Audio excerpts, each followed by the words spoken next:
5-6 பேர் ஒரு 10 பேர் பேசினதுக்கப்புறம் தான் என்ன பேச சொல்லுவாங்க. திடீர்னு பேச சொன்னோன்னா எனக்கு என்ன பேசுறதுன்னு தெரில. ஏன்னா பொதுவாகவே நான் நிறைய இடத்துல பேசி எனக்கு அவ்வளோவா பழக்கம் இல்லை. அதனால் நீங்களே ஒரு தடவை கை தட்டிடுங்க. இந்த கைத்த சார் ஏதோ ஒரு கவுண்டர் போட்டீங்க.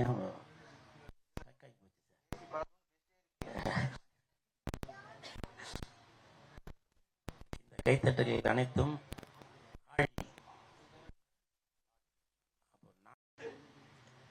இந்த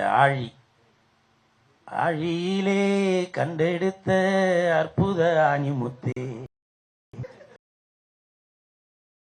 அந்த வானத்து மின் விளக்கு. நீங்க தானே டைரக்டர்? சூப்பர், வாழ்த்து.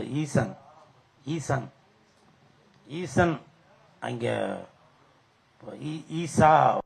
யோ ஐர, கோழி முட்டை போட்டா அடகாத்து குஞ்சு பொறிக்கலாம் அப்படின்னு தான் டைரக்டர் பேர். சரி, எனக்கு அந்த மாதிரி தான் சீன் கொடுக்குறாங்களே தவிர ஒரு பொண்ணு கூட லவ் பண்ற மாதிரியே வரமாட்டுது. ஃபுல்லாக பொண்ணுகிட்ட உதவாங்கிற மாதிரியே தான் எனக்கு சீன்ஸ் எல்லாம் அமையுது. அது ஒருவேளை என்னோட முக லட்சணம் அப்படி இருக்குதோ என்னவோ. இருந்தாலும் நான் திருப்பாச்சியில் நடித்தும் ஃபேமஸ் ஆனேன். சும்மா இல்லை, அது பொங்கலுக்கு ரிலீஸ். பொங்கலுக்கு தானே சார்? பொங்கலுக்கு ரிலீஸ் ஆச்சு. என்னோட சொந்த ஊர் சிவகங்கை மாவட்டம். எங்கள் அம்மா ஊரில் இருக்காங்க, நான் இங்கே இருக்கேன். எங்கள் அம்மா அங்கேருந்து ஃபோன் பண்ணி சொல்கிறாங்க, ஏண்டா ஏதோ இப்போ இன்னைக்கு ஏதோ படம் நடிச்சிருக்காம, ஏதோ கோழிப்புடின்றாங்களாம அப்படின்னு. இன்னும் எனக்கு ஞாபகம் இருக்குது சார். அப்போது யாரோ படம் பார்த்துட்டு எங்கள் அம்மாட்ட சொல்லியிருக்காங்க, மாட்டு பொங்கல் அப்போ சொல்லியிருக்காங்க, அந்த மாதிரி ஏண்டா நீ தான் இங்கே இப்போ மாட்டு பொங்கலுக்கு வரல, ஆனால் எல்லாரும் படம் பார்த்துட்டு ஏதோ கோழிப்புடின்னு சொல்கிறியாமே அப்படின்னு. ஸோ அதெல்லாம் எனக்கு இப்போ ஞாபகம் இருக்குது சார். நன்றி சார்.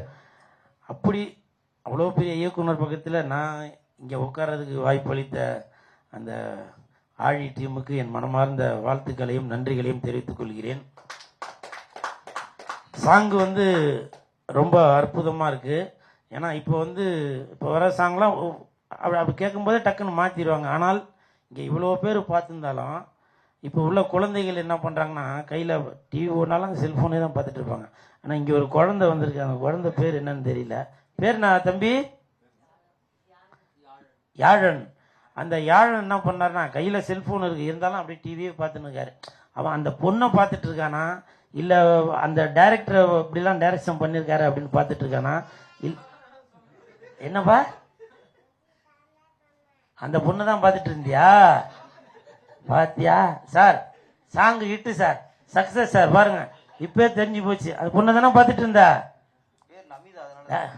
ஓஹோ, அர்ஜுனா அம்பு வீடும் அர்ஜுனா. இந்த என்னவோ சொல்றான் தம்பி நீ அதான் என்னை திட்டுறேன். நீங்க திட்டுறீங்களாப்பா? சரி. அப்புறம் பாடலாசிரியர் சார், உங்க பேரு? மனோஜ் அவர்களுக்கும் என் மனமார்ந்த வாழ்த்துக்கள். ஏன்னா இப்போ வர சாங்லாம் அந்த லிரிக் சரியாக புரியாது. ஆனால் இவர் நல்லா புரிகிற மாதிரி போட்டிருக்காரு. ஆனால் எண்டில் ஏதோ ஹியூமன் அப்படி எப்படின்னு போட்டு என்னவோ வந்துச்சு, இங்கிலீஷில் போட்டுருந்துச்சு. எனக்கு தெரியல, என்னவோ சொன்னீங்க, நானும் மறந்துட்டேன். மனிதனாக பிறப்பது நமக்கு கிடைத்த பாக்கியம். அப்புறம் அவ்வளோதான். பாருங்க, மனிதனாக கிடைப்பதே நமக்கு கிடைத்த பாக்கியம் அப்படின்ற ஒரு வரியை போட்டிருக்காங்க. இயக்குனராக கிடைப்பது நமக்கு பேரரசார் கிடைத்தது பாக்கியம். சேனல்ல வர்ற டைரக்டர் சார் டைரக்டர் சார் அந்த டைரக்ஷன் பண்ணும்போது கூட சொல்லுவாரு, எப்பா அந்த இடத்துல நல்லா கிளாப்ஸ் வரட்டும், சாங்ல இந்த இடத்துல நல்லா ஆடுங்க, ஃபைட்டு எப்பா ஃபைட்டர் நீ நல்லா அப்படி விழுப்பா அப்படின்னு சொல்லுவேன். இந்த இடத்துல கூட நீங்க உங்களோட பர்ஃபார்மன்ஸ் கரெக்டா இருக்கணும் அப்படின்ற கரெக்டா. இதுதான் இயக்குனர். மற்றவங்களா இருந்தாக்கா என்ன கூல் சுரேஷ்க்கு கைத்தட்டல் வச்சு அவனை பில்டப் பண்ணி பார்க்கணுமா அப்படின்னு அந்த ஒரு ஈகோ எதுவும் பார்க்காம நல்லா கைத்தட்டல் கொடுத்து இந்த நிகழ்ச்சியை ஹிட் பண்ணணும் அப்படின்னு நினைக்கிறீங்களா? நன்றி சார். அப்படிங்களா? நன்றி சார். 200 பேர் இருக்காங்கல்ல, அதுல தெரியாது. இன்னைக்கு மாட்டிக்கிட்டாங்க. நான் பார்த்தேன், என்ன கும்பல ஸ்கூல் சைடுக்கு மட்டும் அந்த கிளாப்ஸ் கிடைக்குது. அதுவும் 4 பேர் தொடர்ந்து அடிச்சுக்கிறாங்க. அந்த 4 பேர் யார்? அந்த 4 பேருக்கு நன்றிம்பாங்கல்ல, தேடிட்டே இருந்தேன். வாங்கலா மாட்டிக்கிட்டியே. மாட்டிக்கினாரு ஒருத்தர், காப்பாத்தணும் கர்த்தரு. ஸோ இந்த நிகழ்ச்சியில கலந்துக்கிட்டதுல ரொம்ப சந்தோஷம். அதுல நடிச்சவங்க வரலையா?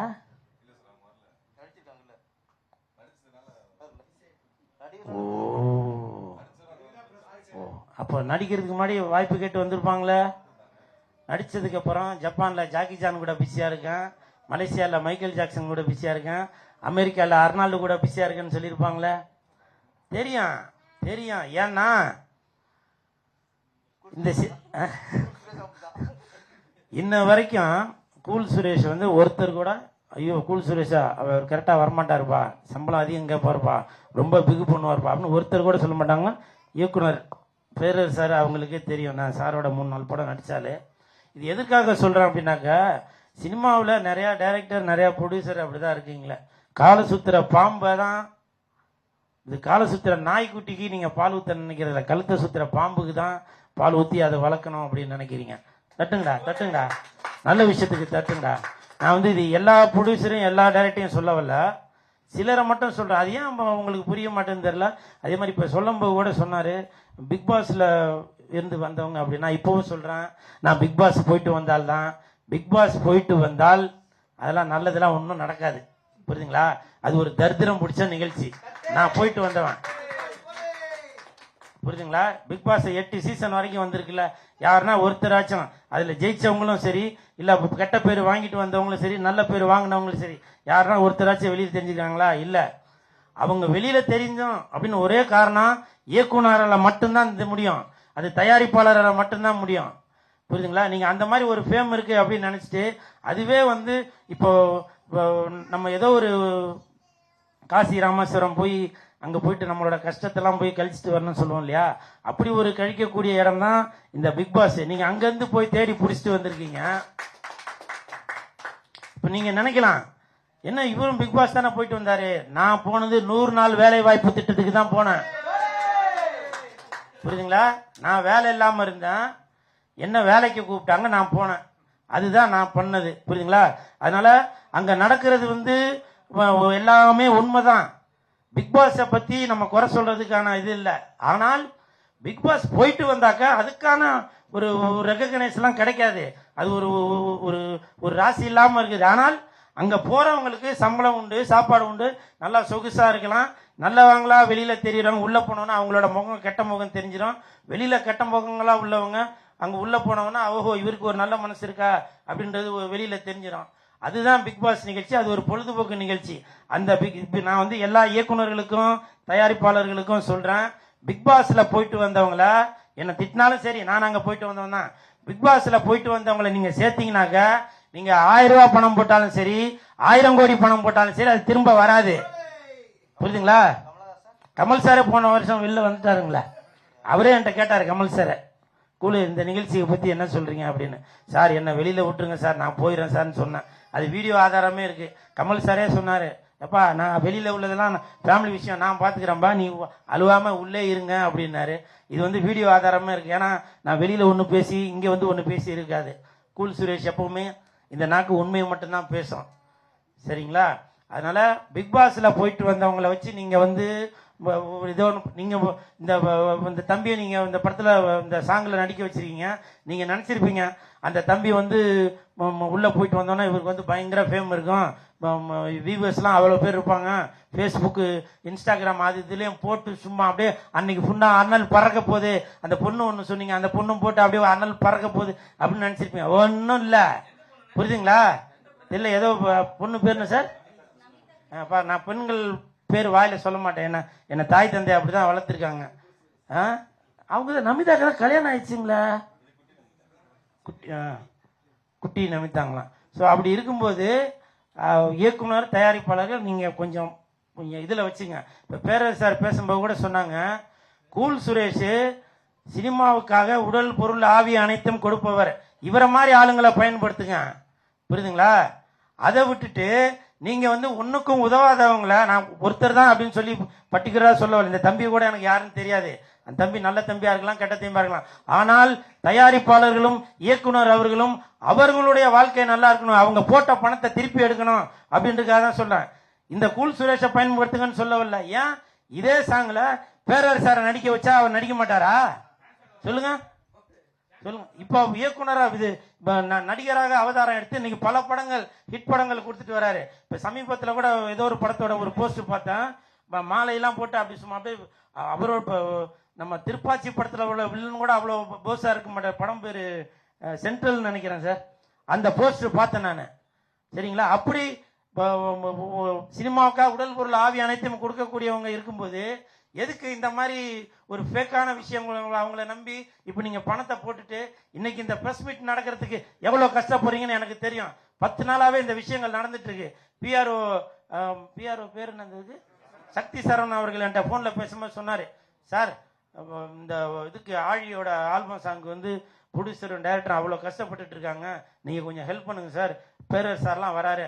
ஏங்க பேரர் சாரே வரும்போது அப்புறம் நான் வரத்துக்கு என்னங்க, நான் வரேங்க அப்படின்னு சொன்னேன். ஸோ அவ்வளவு கஷ்டப்பட்டு இந்த ஆல்பம் சாங்கை எடுத்து அவங்களுக்கு பணம் சம்பாதிக்க முடியுமோ இல்லையோ, அதுல நடிச்சவங்க ஒரு சப்போர்ட் பண்ணி அடுத்த கட்டத்துக்கு போறதுக்கு அவங்க ஒரு உதவியா இருக்கணும்ல. அதே எனக்கு ஒரு மன வருத்தம் தான். அதனால இந்த மாதிரி ஒரு சாங்கோ இல்ல ஒரு படமோ ஏதோ ஒன்று வரும்போது நீங்க ஒத்துழைப்பு கொடுங்க. புரியுதுங்களா? நிறைய இயக்குனர்கள் என்ன பண்றீங்க, தயாரிப்பாளர் என்ன பண்றீங்க, யாரு உங்களுக்கு டேட்டு தரலையோ அவங்க கிட்ட போய் சார் ஒரு நாள் கொடுங்க போதும், அரை நாள் கொடுங்க போதும் நிக்க வேண்டியது. உண்மைதானே கார்த்தி? அதுக்கப்புறம் சார் எனக்கு ஒரு நாளைக்கு 10 லட்சம் சம்பளம், உங்களுக்கு 15 லட்சமா தரேன், நீங்க வாங்க, இந்த ஷெட்யூல்ல நீங்க ஒரு நாள் டேட்டு கொடுங்க போதும் அப்படின்னு சொல்றது. அதுக்கப்புறம் அவங்க ஆடியோ ரிலீஸ் கூப்பிட்டாலும் வரதில்ல, பிரஸ் மீட் கூப்பிட்டாலும் வரதில்ல, டப்பிங் கூப்பிட்டாலும் நான் வந்து பாம்பேல இருக்கேன் பொட்டியை தூக்கின்னு அங்க வாங்க, நான் ஹைதராபாத்ல இருக்கேன் பொட்டியை தூக்கின்னு அங்க வாங்க அப்படின்னு இவங்களும் தூக்கிட்டு போவாங்க, எல்லாமே பண்ணுவாங்க. ஆனால் அதுக்கப்புறம் ஒரு 5 லட்சம் செலவு பண்ணி ஒரு ஆடியோ ரிலீஸ் ஃபங்க்ஷன் வச்சு அந்த இடத்துல வந்து இந்த நடிகை எனக்கு ஒத்துழைப்பு கொடுக்கல, அந்த இயக்குனர் ஒத்துழைப்பு கொடுக்கல, அந்த ஹீரோ ஒத்துழைப்பு கொடுக்கல அப்படின்னு சொல்ல வேண்டியது எனக்கு மனசு கஷ்டமா இருக்கு. புரியுதுங்களா? ஏன்னா இவ்வளவு நாளா இந்த 25 வருஷமா நான் சினிமாவில் இருக்கிறேன்னா அதுக்கு காரணம் சினிமா சாப்பாடு போட்டதான் எனக்கு இவ்வளவு தூரம் வளர்ந்ததுக்கு காரணமே. அந்த ஒரு நம்பிக்கையில தான் சொன்னேன். இப்பவும் சொல்றேன், கூல் சுரேஷை பயன்படுத்துங்க அப்படின்னு சொல்லவில்லை.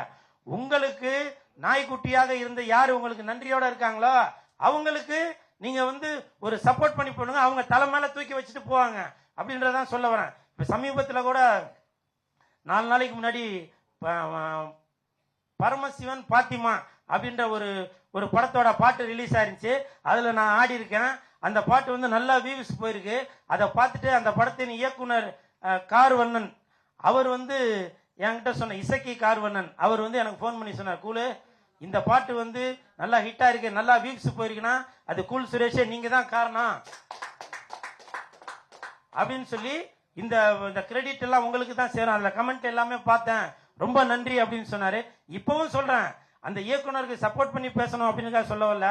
இப்பவும் அவர் என்னைய பத்தி பெருமையா பேசிட்டு, ஆனால் அந்த இசக்கி கார்வண்ணன் அவர்கள் அடுத்த படம் எடுக்கும் போதும் சரி அன்னைக்கு கூல் சுரேஷ் சப்போர்ட் பண்ணானே அவனுக்கு அடுத்த படத்துல ஒரு லீடு கேரக்டர் கொடுப்போம், ஒரு ஹீரோவா கொடுப்போம் அப்படின்னு நினைக்க மாட்டாங்க. இந்த படத்துல இந்த இடத்துல கூல் சுரேஷை யூஸ் பண்ணியாச்சு, ஓகே நீ அடுத்து யாரை கூப்பிடுமோ அவங்கள கூப்பிட்டுப்போம் அப்படின்னு சொல்லி போவாங்க. இது வந்து ஒரு ஆதங்கத்துல சொல்ல. இப்ப இந்த சாங்குக்கு இந்த ஆழிக்கு எவ்வளவு செலவு பண்ணி எடுத்திருப்பாங்க, எத்தனை நாள் உழைச்சிருப்பாங்க அப்படின்றது எனக்கு மனசுக்கு வந்து அவ்வளவு ஒரு நெருடலா இருக்கு, ஒரு வருத்தமா இருக்கு.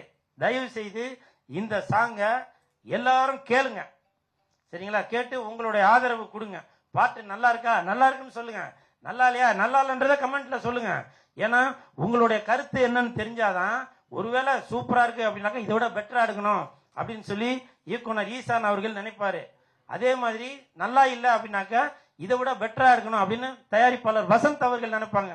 அதனால வெந்து தணிந்தது காடு, ஆழிக்கு வணக்கத்தை போடு.